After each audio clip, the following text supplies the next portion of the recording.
At the end of the 19th century, we began to regain our soul and gave birth to a national movement which aimed at freedom from Dutch colonial rule.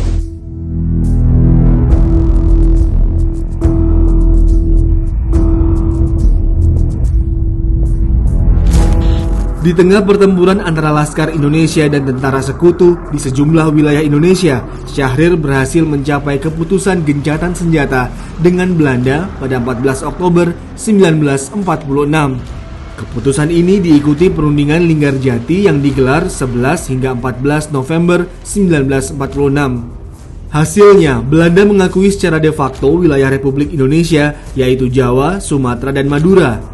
Belanda harus meninggalkan wilayah Republik Indonesia selambat-lambatnya tanggal 1 Januari 1949. Belanda dan Indonesia sepakat membentuk Negara Republik Indonesia Serikat atau RIS. RIS harus bergabung dengan negara-negara persemakmuran di bawah kerajaan Belanda.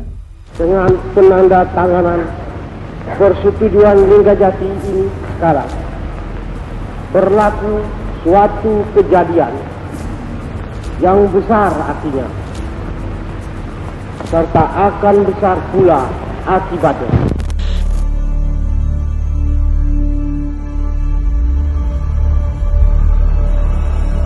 Perundingan Linggarjati yang ditandatangani di Jakarta pada 25 Maret 1947 sejatinya juga menjadi pengakuan adanya Republik Indonesia secara de facto oleh sejumlah negara seperti Amerika Serikat, Inggris, Mesir, dan India.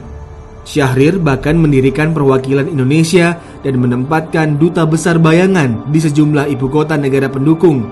Beberapa di antaranya Dr. Sudarsono di New Delhi, Mr. Utoyo Ramelan di Singapura, Idam di Karachi, Rashidi di Kairo, LN Palar di New York, dan Dr. Subandrio di London. Hanya saja setelah perundingan Linggarjati, suara-suara yang meminta Syahrir turun dari jabatannya semakin keras terdengar. Padahal, perundingan Linggarjati meneguhkan kedaulatan Indonesia di mata dunia.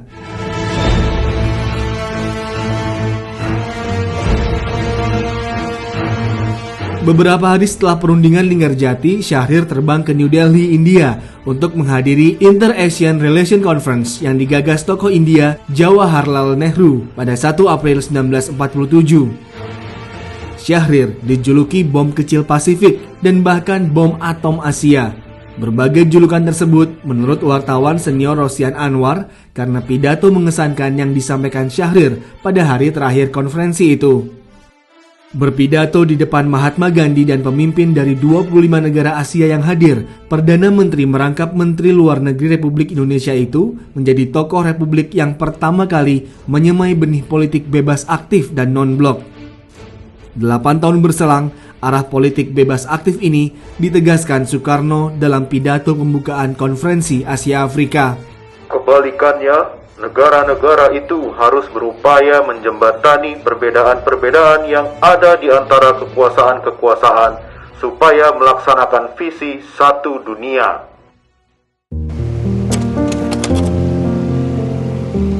Syahrir memang bukanlah seorang orator ulung. Namun Syahrir yang kerap dipanggil Bung Kecil ini adalah penjaga bayi Republik Indonesia yang baru lahir agar tetap tumbuh dan diakui kedaulatannya.